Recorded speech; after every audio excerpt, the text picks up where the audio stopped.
કેમ છો વિદ્યાર્થી મિત્રો? ચેપ્ટર નંબર 2 એસિડ બેઝ અને ક્ષારમાં આપ સૌ વિદ્યાર્થી મિત્રોનું ફરી વખત સ્વાગત છે. સ્ટુડન્ટ, આપણે જોયું હતું કાલે લિટમસ પત્રની ટેસ્ટ જોઈ ગઈ, કઈ રીતે લિટમસ પત્રમાં રંગ પરિવર્તન આવે છે એ પણ જોઈ ગયા. હવે આપણે જોવાના છે ઘ્રાણેન્દ્રિય સૂચક. ઘ્રાણેન્દ્રિય સૂચકનો મતલબ એવું થાય કે વાસ જે છે તેની એસિડ અને બેઝની હાજરીમાં વાસ શું થશે તો કે બદલાશે. શું થશે? એસિડ અને બેઝની હાજરીમાં વાસ શું થાય છે? બદલાય છે. જો અહીંયા આપી દીધેલું છે ઘ્રાણેન્દ્રિય સૂચક એટલે શું? ઘ્રાણેન્દ્રિય સૂચકનો મતલબ થાય કે એસિડિક અને બેઝિક માધ્યમમાં, કયા માધ્યમમાં? એસિડિક અને બેઝિક માધ્યમમાં જે પદાર્થ આપેલા છે પદાર્થની વાસ શું થઈ જશે? બદલાઈ જશે. ઉદાહરણ તરીકે ઘ્રાણેન્દ્રિય સૂચક છે એની અંદર વેનીલા અર્કનો ઉપયોગ કરી શકાય, ડુંગળીનો ઉપયોગ કરી શકાય, અથવા તો કે લવિંગનું તેલ. આ બનાવવામાં કઈ રીતે આવે તો કોઈ પણ તમે તેલ લઈ લો, એની અંદર લવિંગ એડ કરી દો અને આ લવિંગને, તેલ અને લવિંગને ખૂબ સારા એવા શું કરવામાં આવે છે? ગરમ કરવામાં આવે, ઉકાળવામાં આવે. પરિણામે એની અંદર લવિંગની સ્મેલ શું થઈ જશે? બેસી જશે. એટલે આ રીતે લવિંગનું તેલ તૈયાર થાય. બીજું તમને આપી દીધેલું છે ડુંગળી. કઈ રીતે? તો માની લો કે એક કાપડ લીધું છે, સ્વચ્છ કાપડ લેવાનું, કોઈ પણ પ્રકારની અંદરથી કોઈ પણ પ્રકારની વાસ આવી જોઈએ નહીં. સ્વચ્છ કાપડ છે, આ સ્વચ્છ કાપડના તમારે શું કરવાના છે? ટુકડા કરી દીધા. હવે ત્યારબાદ થોડીક ડુંગળીને શું કરી લેવાની? સમારી લેવાની. સમારી લીધી. હવે ટુકડે જેટલા જે કાપડના ટુકડા લીધા છે તે અને ડુંગળીના જેટલા પણ ટુકડા છે બંનેને શું કરવાની? પોલિથીન આવે કે નહીં, ઝીપ લોક વાળી બેગ આવે કે નહીં, એની અંદર એક પોલિથીનની અંદર શું કરી દઈશું? આપણે રાખી દઈશું. અને આ જ પોલિથીનને આપણે ફ્રીઝરમાં રાખી દેવાની છે. કેટલા ટાઈમ સુધી? તો 1 દિવસ સુધી એને ફ્રીઝરમાં રહેવા દેવાની. બીજે દિવસે તમે જોશો તો જે કાપડ આપેલું છે, કાપડ ઉપર ડુંગળીની સ્મેલ શું થઈ જશે? બેસી જશે. પડે છે ખબર? તો આ થઈ ગયું તમારું ડુંગળી માટેનું સૂચક. સમજ પડે છે? ડુંગળી ઘ્રાણેન્દ્રિય સૂચક તરીકે કાર્ય કરે તો જે કાપડ છે એ શેના તરીકે કાર્ય કરશે? ઘ્રાણેન્દ્રિય સૂચક તરીકે કાર્ય કરશે. ખબર પડે છે? ચલો ત્યાર પછી બીજું આપેલું છે વેનીલા અર્ક. એનાથી સૌ કોઈ પરિચિત છો. વેનીલા અર્ક આઈસ્ક્રીમ બનાવવા માટે પણ યુઝ કરવામાં આવે છે વેનીલા અર્કનો. બરાબર છે? ચલો આટલી વસ્તુ ખબર પડી. ફરીથી રિપીટ કરીએ. ઘ્રાણેન્દ્રિય સૂચક કહેવાય કોને? તો કે જે પદાર્થ એસિડિક અને બેઝિક માધ્યમમાં પોતાની વાસ શું કરે છે? બદલે છે. શું આવશે? જે પદાર્થ એસિડિક અને બેઝિક માધ્યમમાં વાસ શું કરે છે? બદલે છે. અને કયા સૂચક કહેવામાં આવશે? ઘ્રાણેન્દ્રિય સૂચક. કયા સૂચક કહેવાશે? ઘ્રાણેન્દ્રિય સૂચક. ઘ્રાણ સંવેદના, શ્વાસની અંદર આપણે જે કોઈ વાયુ સૂંઘીએ છીએ, ઘ્રાણ સંવેદના આવેલી છે તેના ઉપરથી એનું નામ આપેલું છે ઘ્રાણેન્દ્રિય સૂચક. આટલી સમજ પડે? બરાબર. ઉદાહરણ તરીકે કયા કયા આવશે? વેનીલા અર્ક, ડુંગળી અને લવિંગનું તેલ. કયા કયા આવશે? વેનીલા અર્ક, ડુંગળી અને લવિંગનું તેલ. યાદ રહે આટલું? તમારે કદાચ ઘરે ટેસ્ટ કર્યું હોય તો આવું કરી શકાય કે ના કરી શકાય? કરી શકાય ને. ડુંગળીમાંથી સૂચક કઈ રીતે બને છે એ પણ તમને શીખવાડ્યું. બરાબર. શું કરવામાં આવે તો કે ડુંગળી અને કાપડને શું કરી દેવામાં આવે? મિક્સ કરી અને થોડા ટાઈમ માટે એને ફ્રીઝરમાં મૂકી દેવામાં આવે. બીજે દિવસે જ્યારે તમે કાપડની અંદર, કાપડ છે એ કાપડ લઈને ઉપર તમારે લીંબુ અથવા તો કોઈ પણ દ્રાવણ જેની અંદર સ્મેલ આવતી હોય એને શું કરવાનું છે તો કે ડુંગળીની ઉપર 2 થી 3 ડ્રોપ એની ઉપર એડ કરવાના અને પછી ત્યારબાદ સ્મેલ કરવાની છે. યાદ રાખજો, જો એસિડ હશે તો વાસ દૂર થતી નથી.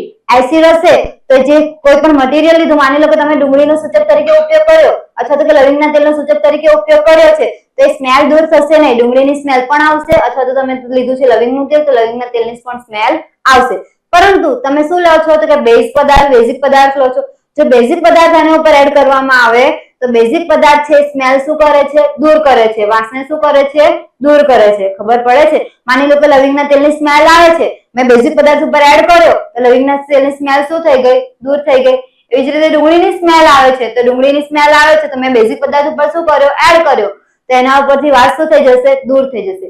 ટૂંકમાં એવું કહેવા માંગુ છું કે એસિડિક પદાર્થો છે એ વાસ બદલતા નથી, પરંતુ જે બેઝિક પદાર્થો છે જે સ્મેલ આવે એને શું કરી દેશે? દૂર કરી દેશે. સમજ પડે આ બે વસ્તુમાં? પાક્કું ને?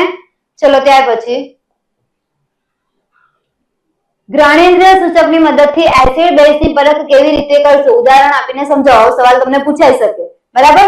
તો ઘ્રાણેન્દ્રિય સૂચકની મદદથી એક ઉદાહરણ અહીં આપેલું છે કે એસિડ એ ઘ્રાણેન્દ્રિય સૂચકનો વાસ દૂર કરતો નથી. અને આપણે સમજીએ, એસિડ છે એ ઘ્રાણેન્દ્રિય સૂચકનો વાસ દૂર કરતો નથી. મતલબ શું કહેવા માંગે છે? તો માની લો કે ઘ્રાણેન્દ્રિય સૂચક તરીકે તમે શું લીધું? લવિંગનું તેલ લીધું. બરાબર. તે લવિંગના તેલને દૂર કરશે નહીં. તમે ભલે ને ઉપર એસિડ એડ કરો, એસિડ એડ કરો છો છતાં પણ લવિંગના તેલની સ્મેલ દૂર થતી નથી. બીજું, પરંતુ બેઝ છે ઘ્રાણેન્દ્રિય સૂચકની વાસને શું કરે છે? દૂર કરે. વાસને શું કરે છે? દૂર. લવિંગના તેલની સ્મેલ સરસ મજાની આવતી હતી પણ ઉપર બેઝ એડ કરી દીધો એટલે વાસ શું થઈ ગઈ? દૂર થઈ ગઈ.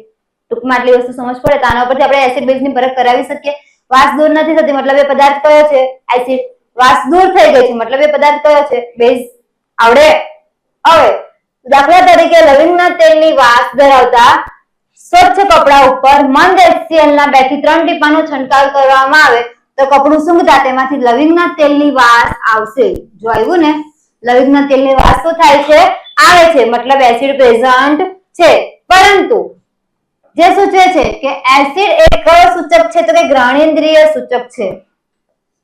એસિડ એ શું છે? તો કે ઘ્રાણેન્દ્રિય સૂચકમાંથી જે વાસ આવે છે તેને દૂર કરતો નથી. આટલી સમજ પડે? પાક્કું ને?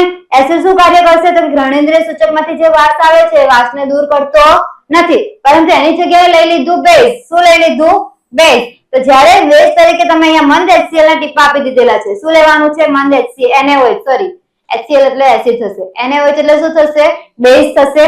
મંદ NaOH ના જ્યારે ટીપાનો છંટકાવ કરવામાં આવે છે ત્યારે કપડું તમારે સૂંઘવાનું છે તો લવિંગના તેલની સ્મેલ શું થઈ જાય છે? દૂર થઈ જાય. તમને સ્વચ્છ કપડામાં સ્વચ્છ કપડું હતું એમાં કોઈ સ્મેલ આવતી નથી.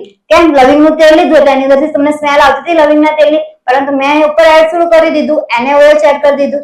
ચલો NaOH એડ કરી દીધું એટલા કારણે આ જે સ્મેલ આવતી હતી તે શું થઈ જશે? દૂર થઈ જશે. ક્લિયર થાય છે મગજમાં? પાક્કું ને? એટલે વાસ દૂર થતી નથી. શેમાં વાસ દૂર થતી નથી? એસિડમાં. પરંતુ જ્યારે બેઝ તરીકે NaOH લઈએ છે ત્યારે વાસ શું થઈ જશે? દૂર થઈ જશે. વાસ શું થઈ જશે? દૂર થઈ જશે. ટૂંકમાં બેઝ એ ઘ્રાણેન્દ્રિય સૂચકની વાસને શું કરે છે? તો કે દૂર કરે છે.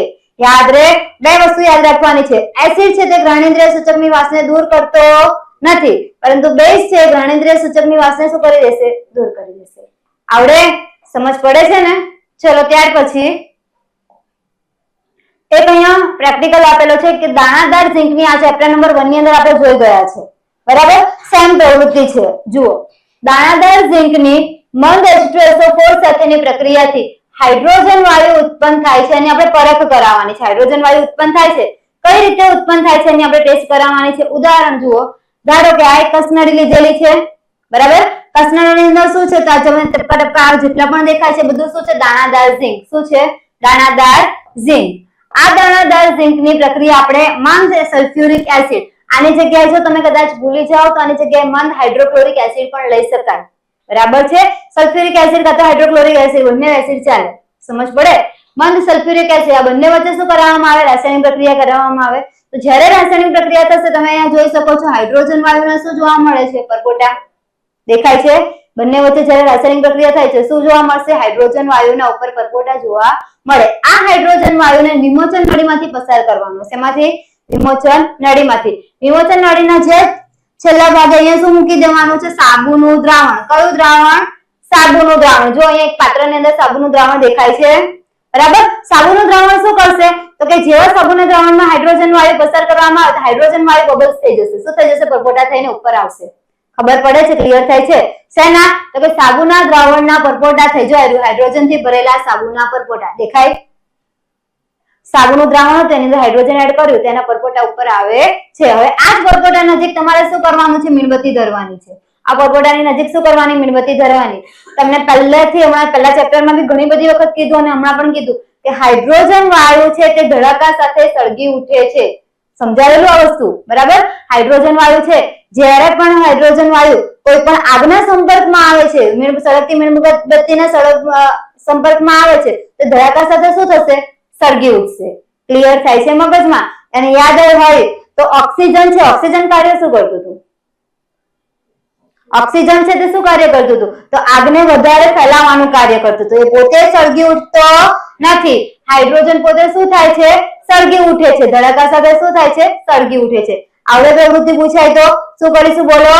એક કસનળી લીધી એની અંદર શું લઈશું? દાણાદાર ઝીંક. એની પ્રક્રિયા કોની સાથે કરાવીશું? H2SO4 અથવા તો કે HCl સાથે. બંને વચ્ચે જ્યારે રાસાયણિક પ્રક્રિયા થાય તો કયો વાયુ ઉત્પન્ન થયેલો જોવા મળે? હાઇડ્રોજન વાયુ. મેં કીધું ને તમે માની લીધું નહીં ને? એની આપણે શું કરાવીશું? પરખ ટેસ્ટ કરાવીશું. એટલે સાબુના પાત્રની અંદર હાઇડ્રોજન વાયુને વિમોચન નળી મારફતે શું કરવામાં આવશે? પસાર કરવામાં આવશે. જેવું સાબુના દ્રાવણના સંપર્કમાં હાઇડ્રોજન વાયુ આવશે એટલે ઉપર શું જોવા મળશે? તમને પરપોટા થયેલા જોવા મળશે. અને આ પરપોટા જેવી રીતે ઉપર આવશે તરત જ એની પાસે સળગતી મીણબત્તી રાખવામાં આવશે તો ધડાકા સાથે શું થશે? ધડાકા સાથે શું થશે? સળગી ઉઠશે. યાદ રહે, સમજ પડે આટલું પાક્કું ને? તો પ્રવૃત્તિ પૂછાય તો લખશો ને? ચલો ત્યાર પછી એવું કીધું છે કે ઝીંક ધાતુની મંદ HCl. ચલો આનું રાસાયણિક સમીકરણ આપી દઉં તમને. પ્રક્રિયા કોની સાથે કરાવી? દાણાદાર ઝીંક. ઝીંક એટલે શું લખાશે? Zn પ્લસ મંદ H2SO4. કોની સાથે પ્રક્રિયા કરાવી? મંદ H2SO4 સલ્ફ્યુરિક એસિડ H2SO4. ચલો પ્રક્રિયા થશે. પ્રક્રિયા થઈને શું મળે બોલો? Zn કોની સાથે? પ્લસ પ્લસ માઈનસ થાય આવું હે ને? હવે આ પ્રક્રિયા કઈ છે? તમારે હું પહેલા નિપજ લખી કહું પછી તમે મને કહેજો કે આ પ્રક્રિયા કઈ છે. Zn કોની સાથે જોડાઈ જશે? SO4 સાથે. નિપજ શું આપશે આપણને? ZnSO4 પ્લસ બાકી કોણ રહ્યું? હાઇડ્રોજન. એટલે મુક્ત કોને કરશે? H2 ને. ચલો કઈ રાસાયણિક પ્રક્રિયા છે આ? વિસ્થાપન પ્રક્રિયા. કેમ? કેમ કે તમને ખબર છે કાસી નાટકા માલી આलू जरा फीके पकाता है. અહીંયા આવે છે ને કાસી નાટકા માલી આलू जरा जरा ઝિંક जरा ઝિંક. તો હાઇડ્રોજન કરતા ઝિંક કેવી ધાતુ છે? સક્રિય ધાતુ છે. તમને કીધેલું છે કે હાઇડ્રોજન કરતા ઉપરની જેટલી પણ બધી ધાતુ આવે કેવી આવશે? સક્રિય આવશે. એટલે હાઇડ્રોજન નું દૂર કરી અને એની જગ્યાએ કોણ જોડાઈ જશે? ઝિંક જોડાઈ જશે. ભાઈ મારી કેપેસિટી વધારે છે, હાઇડ્રોજન ને કહેતું દૂર થઈ જાવ, હું તારી જગ્યાએ જોડાઈ જાઉં. એટલે તમને મળશે ZnSO4 પ્લસ હાઇડ્રોજન મુક્ત થયેલો જોવા મળે. સમીકરણ બેલેન્સ છે કે નહીં જોઈએ. ચાલો zinc 1 zinc 1 SO4 1 SO4 1 hydrogen બંને બાજુ એક એક. સમીકરણ કેવું છે? બેલેન્સ છે. આટલી સમજ પડી? પાક્કું ને? ચલો એવી જ પ્રક્રિયા આપણે H2SO4 ની જગ્યાએ જે HCl આપ્યું તો શું લખાશે? Zn plus HCl. પ્રક્રિયા થઈને શું મળશે આપણને? ZnCl2 પ્લસ હાઇડ્રોજન વાયુ મુક્ત થશે. ચલો સમીકરણ બેલેન્સ કરો. Zinc 1 zinc 1. ક્લોરીન સંખ્યા કેટલી છે? 2. હાઇડ્રોજન ની સંખ્યા કેટલી છે? 2. 2HCl થઈ જાય. આવું પડે સમજ? ચલો ત્યાર પછી એવું કીધું છે કે ઝિંક ધાતુની મંદ HCl કોની સાથે? મંદ HCl અને મંદ H2SO4 આ બેમાંથી કોઈ એક સાથે જ્યારે પ્રક્રિયા કરવામાં આવે તો હાઇડ્રોજન વાયુ આપણે ઉત્પન્ન થયેલો જોવા મળે. આપણે અહીંયા બંને સાથે પ્રક્રિયા કરાવી. જો દેખાય છે? તો તમે જો બંનેમાં હાઇડ્રોજન વાયુ મુક્ત થયેલો જોવા મળે છે. પરંતુ HNO3 સાથે જ્યારે પ્રક્રિયા કરવામાં આવે ત્યારે હાઇડ્રોજન વાયુ ઉત્પન્ન થતો નથી. કેમ આવું થતું હશે? તો જો યાદ રાખજો કે ઝિંકની પ્રક્રિયા, કોની પ્રક્રિયા? ઝિંકની પ્રક્રિયા જ્યારે HCl અથવા તો કોની સાથે કરાવવામાં આવે? H2SO4 સાથે કરાવવામાં આવે તો બંને વચ્ચે રાસાયણિક પ્રક્રિયા થઈ ઝિંક ક્લોરાઇડ અને ઝિંક સલ્ફેટ મળે. ZnCl2 અને ZnSO4 પ્લસ કયો વાયુ મુક્ત થયેલો જોવા મળશે? હાઇડ્રોજન વાયુ. ક્લિયર થાય છે તમને આટલી વસ્તુ? કેમ આવું થયું? કેમ કે હાઇડ્રોજન કરતા ઝિંક એ કેવી ધાતુ છે? ઝિંક એ સક્રિય ધાતુ હોવાથી હાઇડ્રોજન વાયુ મુક્ત કરશે. આટલામાં ક્લિયર થાય છે? બરાબર. પરંતુ એની પ્રક્રિયા આપણે મંદ HNO3 સાથે કરાવીએ. કોની સાથે કરાવીએ? મંદ HNO3. ચલો ઝિંકની પ્રક્રિયા હું કરાવું છું HNO3 સાથે. તો આપણને હાઇડ્રોજન વાયુ મળતો નથી. શું નથી મળતો? હાઇડ્રોજન વાયુ. કેમ આવું થાય છે? હાઇડ્રોજન વાયુ મળતો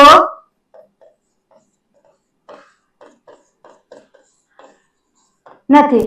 કેમ આવું થાય છે? કેમ કે ઝિંકની પ્રક્રિયા જ્યારે HNO3 સાથે કરવામાં આવે તો આ જે HNO3 છે એ પ્રબળ ઓક્સિડેશન કરતા છે. કેવો છે? પ્રબળ ઓક્સિડેશન કરતા.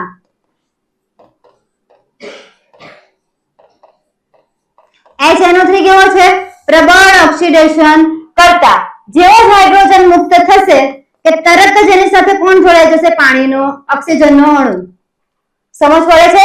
જેવો હાઇડ્રોજન મુક્ત થશે તરત જ એની સાથે કોણ જોડાઈ જશે? ઓક્સિજનનો અણુ. અને શું બનાવી દેશે? પાણીનો અણુ H2O.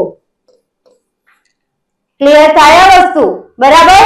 શું થાય છે? તો કે HNO3 છે પ્રબળ ઓક્સિડેશન કરતા છે. કેવો છે? પ્રબળ ઓક્સિડેશન કરતા. જેવો હાઇડ્રોજન મુક્ત થાય છે તરત જ એની સાથે કોણ જોડાઈ જાય છે? ઓક્સિજન. બરાબર. એટલે આપણને હાઇડ્રોજન વાયુ મુક્ત થયેલો જોવા મળતો નથી. શું મળે છે નિપજમાં? આપણને પાણી મળે છે. શું મળે છે? પાણી. એટલા માટે આ HNO3 છે. કોણ? HNO3 જે હાઇડ્રોજન વાયુ મુક્ત કરતા નથી. સમજ પડે? આવડે ને? ઓકે, ચાલો. ઝિંક ધાતુની મંદ હાઇડ્રોક્લોરિક એસિડ, ઝિંક ધાતુની મંદ હાઇડ્રોક્લોરિક એસિડ અથવા તો કે સોડિયમ હાઇડ્રોક્સાઇડના દ્રાવણ સાથેની સમતુલિત રાસાયણિક સમીકરણ. ઝિંક એટલે જ્યારે લખાય હાઇડ્રોક્લોરિક એસિડ એટલે HCl લખાશે. ચલો, plus plus minus ZnCl2 plus hydrogen વાયુ મુક્ત થશે. કઈ પ્રક્રિયા છે આ? વિસ્થાપન પ્રક્રિયા. Zn પ્લસ Na પ્લસ આ માઇનસ. હવે જો આની અંદર આ પ્રોસેસ ચાલતી નથી, વિસ્થાપન પ્રક્રિયા થાય અહીંયા. કાસી નાચકા માલી આલू जरा फीके पकाता है. सोडियम जिंक છે, जिंक કરતા જે સોડિયમ છે એ તો વધારે સક્રિય ધાતુ છે, હે ને? એટલે કારણે વિસ્થાપન પ્રક્રિયા અહીંયા જોવા મળતી નથી. આને કહેવામાં આવશે Na2ZnO2 ને કહેવામાં આવશે સોડિયમ ઝિંકેટ બનાવશે. શું બનાવશે? Sodium zincate. શું બનાવશે? Sodium zincate. યાદ રે, સમજ પડે? બરાબર. સોડિયમ ઝિંકેટ નું અણુસૂત્ર શું આવે? એક માર્ક્સમાં પૂછાય તો શું આવે? Na2ZnO2. શું આવશે? Na2ZnO2. યાદ રહેજે, સોડિયમ ઝિંકેટ નું અણુસૂત્ર એક માર્ક્સ ની અંદર પૂછાય છે. પ્લસ હાઇડ્રોજન વાયુ મુક્ત કરશે. આ કોની સાથેની પ્રક્રિયા છે? બેઝ સાથેની પ્રક્રિયા. જ્યારે ધાતુની, આના ઉપરથી એક સવાલ નીકળે કે જ્યારે ધાતુની પ્રક્રિયા બેઝ સાથે કરાવવામાં આવે તો નિપજમાં શું મળે છે? તો કે નિપજમાં આપણને ક્ષાર મળશે પ્લસ હાઇડ્રોજન વાયુ શું થશે? મુક્ત થશે. ક્લિયર થાય? ખબર પડે છે ને? જેવી રીતે ધાતુ છે એ એસિડ સાથે પ્રક્રિયા કરી, કોની સાથે પ્રક્રિયા કરીને? એસિડ સાથે પ્રક્રિયા કરીને ક્ષાર પ્લસ શું આપે છે? પાણી. Sorry, hydrogen. શું આપે છે આપણને? Hydrogen plus hydrogen. ક્લિયર થાય છે? જેવી રીતે ધાતુ એસિડ સાથે પ્રક્રિયા કરીને ક્ષાર અને હાઇડ્રોજન આપે, એવી જ રીતે ધાતુ બેઝ સાથે પણ જો પ્રક્રિયા કરશે તો તમને સેમ જ નિપજ મળવાની છે, ક્ષાર પ્લસ હાઇડ્રોજન વાયુ. સમજ પડે છે? તો તમારે એક માર્ક્સ ની અંદર કદાચ પૂછાયો હોય કે ધાતુ એસિડ અથવા બેઝ સાથે પ્રક્રિયા કરીને શું નિપજ આપે છે, તો શું નિપજ આપશે? ક્ષાર પ્લસ હાઇડ્રોજન વાયુ. ક્ષાર પ્લસ હાઇડ્રોજન વાયુ. યાદ રે? ક્લિયર થાય છે ને? પાક્કું ને? ચલો ત્યાર પછી કઈ ધાતુઓ મંદ એસિડ સાથે હાઇડ્રોજન વાયુ મુક્ત કરે અને કઈ ધાતુ મંદ એસિડ સાથે હાઇડ્રોજન વાયુ મુક્ત કરતી નથી? અમે તમને સમજાવ્યું. સમજાયું ને? કાસી નાચકા માલી આલू जरा फीके पकाता है. હાની ઉપર જેટલી પણ ધાતુઓ આવી છે એ બધી ધાતુ શું કરશે? હાઇડ્રોજન વાયુ મુક્ત કરશે. કાસી એટલે કે એટલે પોટેશિયમ. કાસીનાથ, નાથ એટલે સોડિયમ. કાસીનાથકા માલી, માલી એટલે મેગ્નેશિયમ. પછી કેલ્શિયમ, સોરી કે પહેલા કેલ્શિયમ આવશે પછી મેગ્નેશિયમ. કાસીનાથકા માલી, માલી આલુ, આલુ એટલે એલ્યુમિનિયમ. કાસીનાથકા માલી આલુ જરા, જરા એટલે ઝિંક. ફીકે એટલે Fe, પકાટા એટલે Pb અને હે એટલે હાઇડ્રોજન. તો યાદ કરો કે હાઇડ્રોજન ઉપરની જેટલી પણ ધાતુઓ આવી એ બધી શું કરશે? હાઇડ્રોજન વાયુ મુક્ત કરશે. પરંતુ હાઇડ્રોજન પછીની જે ધાતુઓ છે કોપર, સોનું, ચાંદી અને પ્લેટિનિયમ, આ ધાતુઓ છે ધાતુઓ હાઇડ્રોજન વાયુ મુક્ત કરતી નથી. ક્લિયર થાય? સમજ પડે ને? જુઓ, જે ધાતુ હાઇડ્રોજન કરતા વધુ સક્રિય હોય, કેવી હોય? હાઇડ્રોજન કરતા વધારે સક્રિય હોય, તે એસિડ સાથે પ્રક્રિયા કરીને હાઇડ્રોજન વાયુ મુક્ત કરશે. પરંતુ જે ધાતુઓ છે એ હાઇડ્રોજન કરતા ઓછી સક્રિય છે, જે ધાતુ કેવી છે? હાઇડ્રોજન કરતા ઓછી સક્રિય છે, તે હાઇડ્રોજન વાયુ મુક્ત કરતી નથી, કેમ કે એનું વિસ્થાપન જ નથી થતું. હાઇડ્રોજન કે મારી કેપેસિટી વધારે છે એટલે હું પેલા સાથે જોડાયેલો રહીશ, એવું કે ના કે તારી કેપેસિટી ઓછી છે એટલે તને હું જોડાવા નહીં દઉં. એટલે હાઇડ્રોજન કરતા જે ઓછી સક્રિય ધાતુ છે તે હાઇડ્રોજન વાયુ મુક્ત કરશે નહીં. સમજ પડે? યાદ રહે? જો કઈ ધાતુ આવશે આની અંદર જોઈ જાવ. ઝિંક, મેગ્નેશિયમ અને આયર્ન. આયર્ન સિવાયની સોડિયમ, પોટેશિયમ અને કેલ્શિયમ આ પણ બધી હાઇડ્રોજન વાયુ મુક્ત કરશે. ચલો, Zn પ્લસ HCl પ્રક્રિયા થઈને શું બનાવશે? ZnCl2 plus H2. ચલો ત્યારબાદ Mg પ્લસ 2HCl પ્રક્રિયા થઈને MgCl2 પ્લસ હાઇડ્રોજન વાયુ. આની અંદર પણ બધી વિસ્થાપન પ્રક્રિયાનું ઉદાહરણ છે, તમે જોઈ શકો છો, હે ને? Fe પણ H હાઇડ્રોજન ને ગળીને એની જગ્યાએ કોણ જોડાઈ જશે? Fe, એટલે FeSO4 પ્લસ હાઇડ્રોજન. સમજ પડે આમાં? ચલો ત્યાર પછી જે ધાતુ હાઇડ્રોજન કરતા કેવી છે? ઓછી સક્રિય છે, તે એસિડ સાથેની પ્રક્રિયાથી હાઇડ્રોજન વાયુ મુક્ત કરશે નહીં. એટલે દાખલા તરીકે જો 4Cu plus 10HNO3 રાસાયણિક પ્રક્રિયા થઈને જો બનાવે છે copper nitrate, CuNO3 twice, copper nitrite, dinitrogen oxide plus પાણીનો અણુ મુક્ત કરે. તો અહીંયા જુઓ હાઇડ્રોજને શું બનાવી દીધું? પાણીનો અણુ ઓક્સિજન સાથે જોડાઈને પાણીનો અણુ બનાવી દીધો. અહીંયા આપણને હાઇડ્રોજન વાયુ મુક્ત થયેલો જોવા મળતો નથી. તમને કીધેલું કે HNO3 છે પ્રબળ ઓક્સિડેશન કરતા છે. કેવા છે? પ્રબળ ઓક્સિડેશન કરતા, એટલે આપણને પાણીનો અણુ આપશે. બરાબર? ચલો ત્યાર પછી ધાતુના કાર્બોનેટ અને ધાતુના હાઇડ્રોજન કાર્બોનેટ. યાદ આવે કાર્બોનેટ ને હાઇડ્રોજન કાર્બોનેટ? કાર્બોનેટ નું અણુસૂત્ર શું આવે? CO3. શું આવશે? CO3. અને હાઇડ્રોજન કાર્બોનેટ નું હાઇડ્રોજન કાર્બોનેટ, હાઇડ્રોજન એટલે H અને CO3 HCO3. કયો વીજભાર ધરાવે? માઈનસ. ઉપર CO3 માઈનસ કા આવે કે -2 આવે?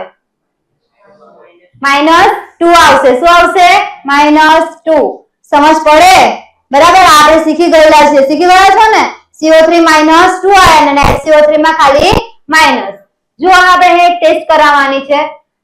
પહેલા એક લેવાની છે. તમને શું કીધું? શું? તો ધાતુની કાર્બોનેટ સાથે અને ધાતુની હાઇડ્રોજન કાર્બોનેટ સાથેની પ્રક્રિયા. તો જો અહીંયા એક લઈ લીધેલી છે.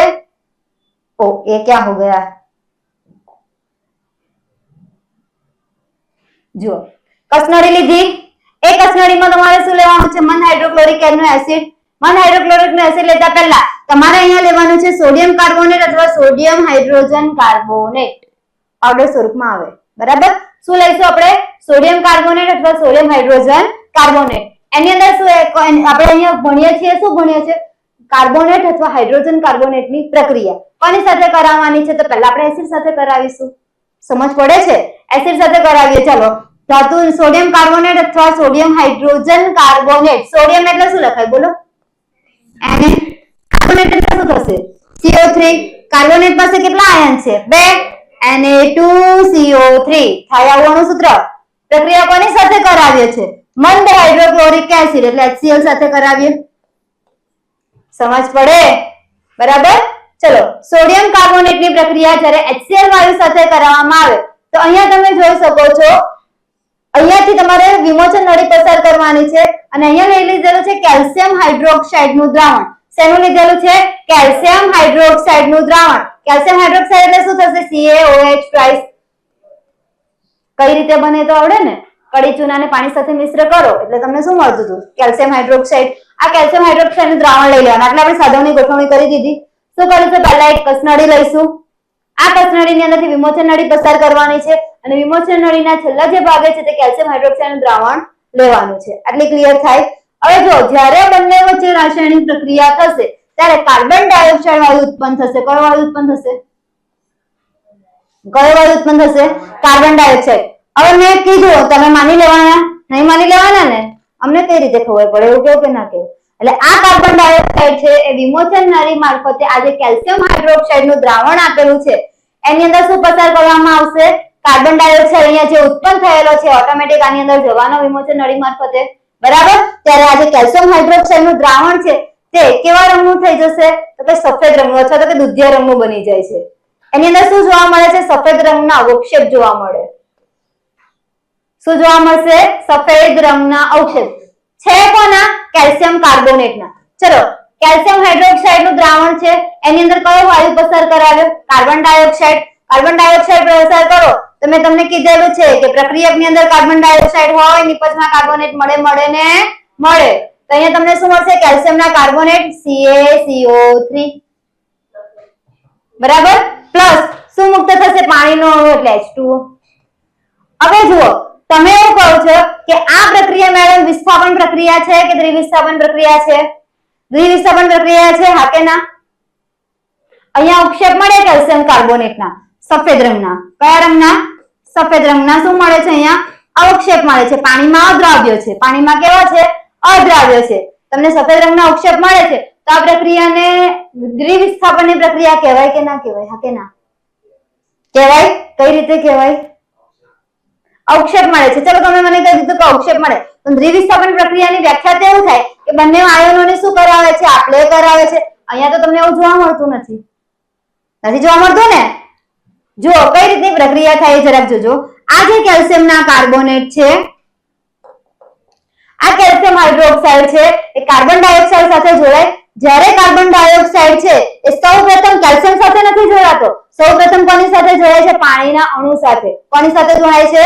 પાણીના અણુ સાથે. એટલે કાર્બન ડાયોક્સાઇડની પ્રક્રિયા સૌપ્રથમ પાણીના અણુ સાથે થાય છે. સમજ પડે? આ વચ્ચે રાસાયણિક પ્રક્રિયા થઈને બનાવશે H2CO3. આને કયો એસિડ કહેવાય? Carbonic acid. કાર્બોનિક, ખબર પડે છે?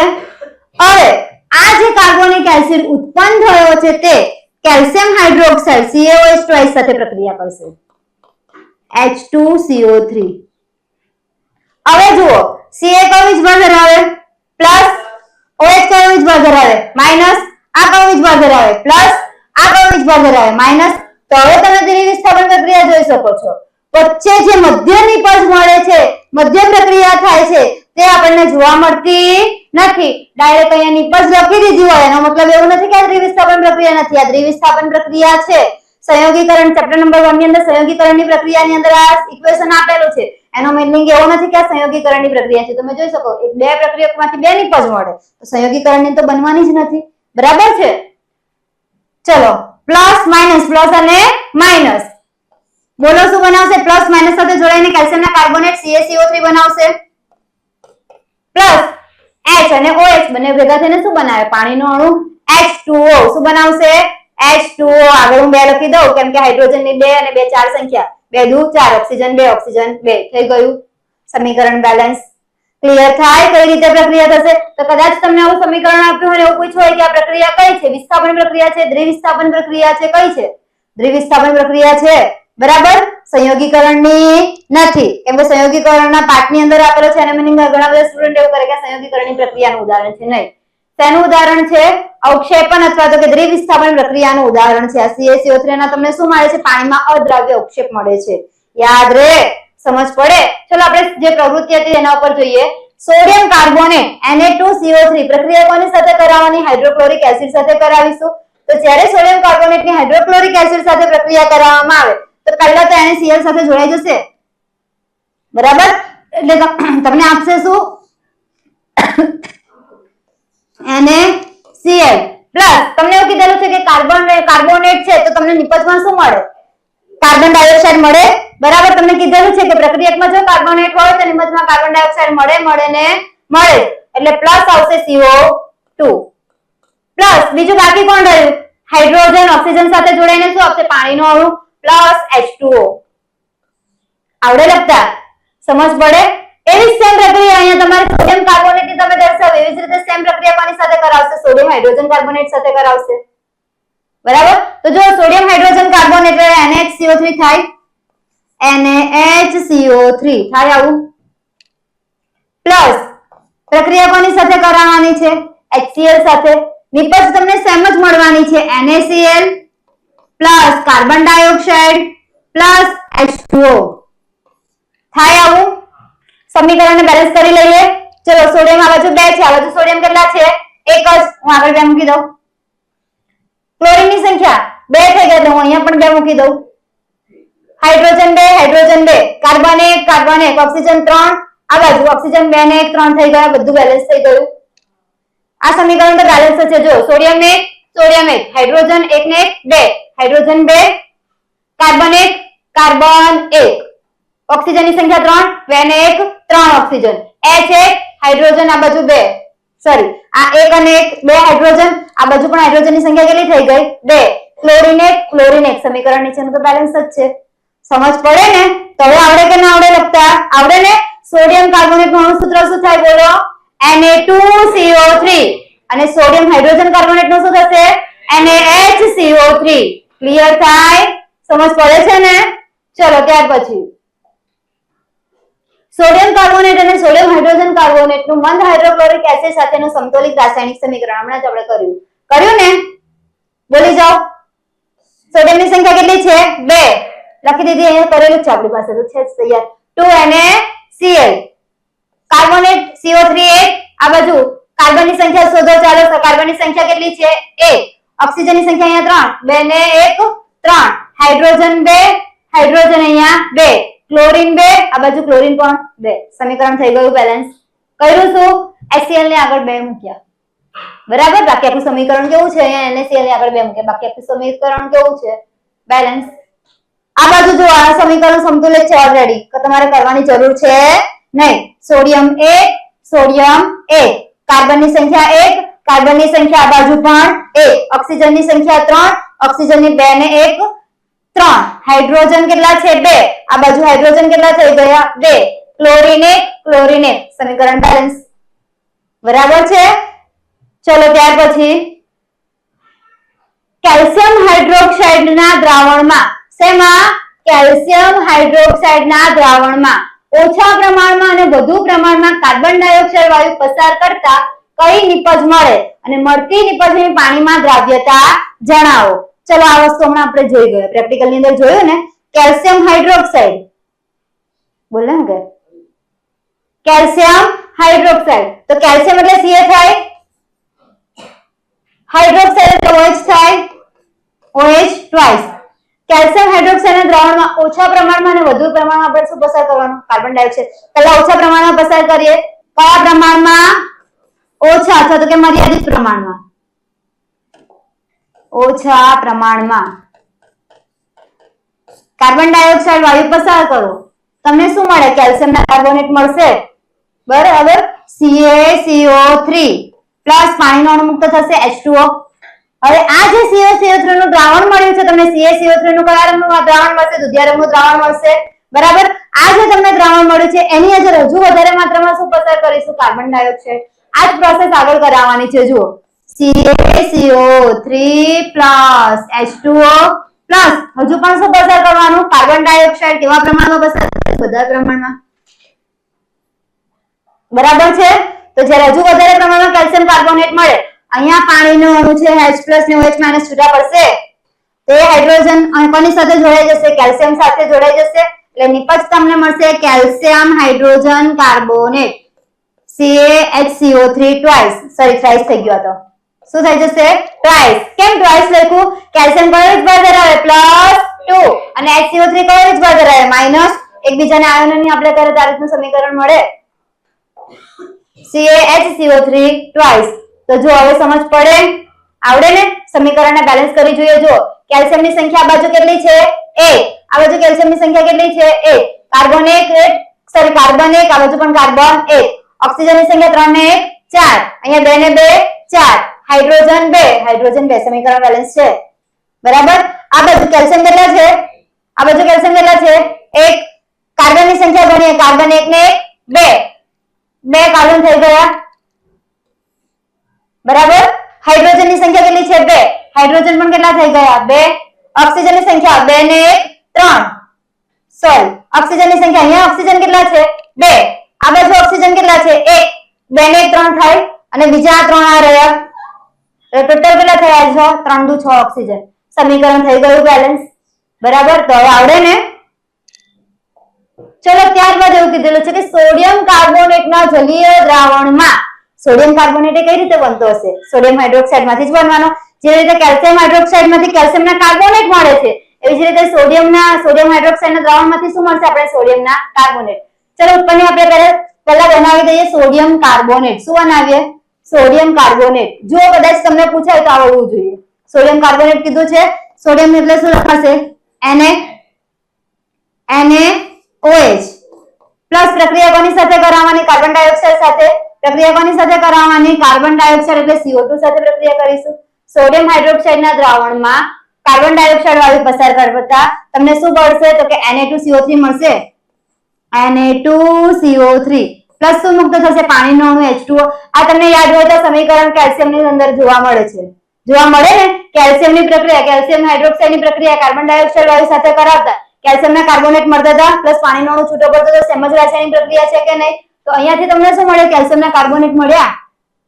તમને સવાલ શું કીધો? સોડિયમના કાર્બોનેટ મળ્યા. તમને સવાલ એવું કીધો છે કે સોડિયમ કાર્બોનેટના જલીય દ્રાવણમાં આ રહ્યું જલીય દ્રાવણ પાણીનો અણુ આવે છે. બરાબર. તો આ પ્રોસેસને આપણે શું કરવાની આગળ? મતલબ એવું કે આની અંદર કેવા પ્રમાણમાં કાર્બન ડાયોક્સાઇડ વાયુ પસાર થયો છે? ઓછા પ્રમાણમાં. ક્લિયર થાય? અહીંયા ડાયરેક્ટ તમને આપી દીધેલું છે બધું પ્રમાણમાં. એટલે આ જ પ્રોસેસ પાછી આગળ થશે. Na2CO3 H2O CO2 થશે આ રીતની પ્રક્રિયા. વધુ પ્રમાણમાં શું પસાર કરવાનું છે? કાર્બન ડાયોક્સાઇડ વાયુ પસાર કરવાનો છે. ચલો રાસાયણિક પ્રક્રિયા થશે તો સોડિયમ સાથે હાઇડ્રોજનનો અણુ જોડાશે H+OH- એટલે સોડિયમ સાથે હાઇડ્રોજન જોડાઈ જશે. નિપજ શું આપશે આપણને? બોલો. NaHCO3. અહીંયા Na2HCO3 ના આવે ને, કેમ કે Na+ વીજભાર આવે, HCO3- બંને તટસ્થ થઈ જશે એટલે NaHCO3 આપશે. ચલો સમીકરણ બેલેન્સ કરીએ. સોડિયમ આ બાજુ કેટલા છે? 1. આ બાજુ કેટલા છે? 2. આગળ 2 લખી કાઢું. ઓક્સિજનની સંખ્યા ગણીએ. ચલો 2 ને 2 4, ઓક્સિજન 3 ને 1 4, હાઇડ્રોજન 2 હાઇડ્રોજન 2, કાર્બન 1 કાર્બન 1. સમીકરણ બેલેન્સ. બરાબર. ચલો આ સમીકરણ કરીએ. સોડિયમની સંખ્યા અહીંયા કેટલી છે? 2. આમે શું લખ્યું? Na2CO3. હા સી જ છે. મેં કીધું કાઉન્સ કઈથી આવી ગયો? Na2CO3 રબર કઈ ગયું? આ રહ્યું. બોલતાય નહીં મેડમ. સી ઓછું 3 ની જગ્યાએ 2 લખેલો છે. Na2CO3 બરાબર છે. ચલો સોડિયમની સંખ્યા કેટલી છે? 2. આ બાજુ હું 2 લખી કાઢું. ચલો કાર્બનની સંખ્યા કેટલી છે? 1 ને 1 2. કાર્બન થઈ ગયા 2. ઓક્સિજનની ગણીએ. ઓક્સિજન 3 ને 1 4. સોરી 3 ને 1 4, 5 ને 6. કાર્બન ડાયોક્સાઇડ બાકી રહી ગયા ને. 3 2 6 ઓક્સિજન. Hydrogen 2 hydrogen 2. સમીકરણ તમારું થઈ ગયું છે. Carbon 1 carbon 1. સમીકરણ સંતુલિત થઈ ગયું. આવડે? સમજ પડે ને? એટલે એવું કીધું કે પહેલા કઈ નિપજ મળે? તો પહેલા તમને જેવી રીતે કેલ્શિયમ હાઇડ્રોક્સાઇડની પાણી સાથે કાર્બન ડાયોક્સાઇડ વાયુ સાથે પ્રક્રિયા કરાવો તો કેવા કેલ્શિયમના કાર્બોનેટ મળતા હતા. સેમ નિપજ તમને આવી રીતના મળશે. બરાબર. તો તમને એવું કીધું કે કેલ્શિયમ હાઇડ્રોક્સાઇડને વધુ પ્રમાણમાં અને ઓછા પ્રમાણમાં કાર્બન ડાયોક્સાઇડ વાયુ સાથે પ્રક્રિયા કરી અને નિપજ આપો તો હવે આવડે કે ના આવડે? આવડે ને? ચલો અહીંયા સુધીનું રાખીએ છીએ. સમજ પડી ને? બધા ટોપિકમાં ખબર પડી ને? પાકું ને? શું કઈ પ્રક્રિયા જોઈ ગયા? ધાતુની કોની સાથે પ્રક્રિયા જોઈ આપણે પહેલા? જ્યારે ધાતુની કેલ્શિયમના કાર્બોનેટ અથવા તો કે હાઇડ્રોજન કાર્બોનેટ સાથે પ્રક્રિયા કરવામાં આવે, ધાતુની કોની સાથે પ્રક્રિયા કરવામાં આવે? એસિડ સાથે પ્રક્રિયા કરવામાં આવે તો શું મળતું? તો આપણને ક્ષાર અને પાણી. આ રાસાયણિક પ્રક્રિયા જોઈ. બીજું શું જોયું? કે ધાતુના કાર્બોનેટ અથવા તો કે હાઇડ્રોજન કાર્બોનેટ સાથે પ્રક્રિયા કરવામાં આવે છે તો આપણને શું મળે છે? તો કે એની વચ્ચે જ્યારે રાસાયણિક પ્રક્રિયા કરવામાં આવે તો આપણને ક્ષાર મળે પ્લસ કાર્બન ડાયોક્સાઇડ મળે પ્લસ પાણી મળે. આ એનું સામાન્ય સમીકરણ કહેવાય. કયું સમીકરણ કહેવાય? સામાન્ય. તમને એવું કીધું કે સામાન્ય સમીકરણ આપો તો આવી રીતે સૂત્ર લખવાનું નહીં, સમીકરણ નહીં લખવાનું. કઈ રીતે લખશો? તો આવી રીતે લખવાનું કે ધાતુના કાર્બોનેટ અથવા હાઇડ્રોજન કાર્બોનેટ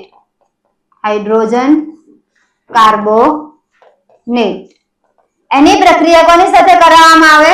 એસિડ સાથે કરાવવામાં આવે. કોની સાથે કરાવવામાં આવે? એસિડ સાથે. તો તમને શું મળે છે? તો પહેલા ક્ષાર મળે પ્લસ કાર્બન ડાયોક્સાઇડ મળે, કાર્બન ડાયોક્સાઇડ પ્લસ બીજું શું મળે છે? પાણી. ક્લિયર થાય? તો આને કહેવામાં આવે સામાન્ય સમીકરણ. કયું કહેવાશે? સામાન્ય સમીકરણ. બરાબર. પ્રવૃત્તિ પછી સમીકરણ આપો તો તમે કદાચ આ સમીકરણ આપો પણ તમને ક્લિયર કીધેલું છે કે સામાન્ય સમીકરણ લખો. તો સામાન્ય સમીકરણનો મતલબ આ રીતનું ગુજરાતીમાં સરસ મજાનું લખતા આવડે? પાકું ને? સમજ પડી ને? Thank you so much student. અહીંયા સુધી તમને આઈ હોપ સમજ પડી હશે.